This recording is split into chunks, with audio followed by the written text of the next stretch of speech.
অগ্রদূত পরিচালিত সূর্যতরণ ছবির আউটডোরে শুটিংয়ে যাব। তোপচাঁচি, রাজগীর এইসব অঞ্চল ঘিরে শুটিং স্পট।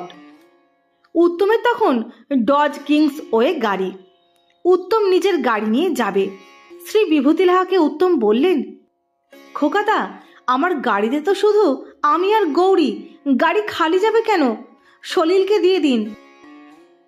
বেশ ঝড় জলের মধ্যে সন্ধে পেরিয়ে আমরা তোপচাঁচি পৌঁছলাম। তোপচাঁচির নতুন বাংলোটা তখন হয়নি, থাকার ব্যবস্থা হয়েছে বেশ ছড়িয়ে ছিটিয়ে। পুরনো বাংলোটায় অগ্রদূতের শ্রী বিভূতি লাহা, যতীন দত্ত এবং আমরা আরো কয়েকজন থাকব। উত্তম থাকবে ওখান থেকে বেশ কিছু মাইল দূরে নিমিয়াঘাট ডাকবাংলোয়।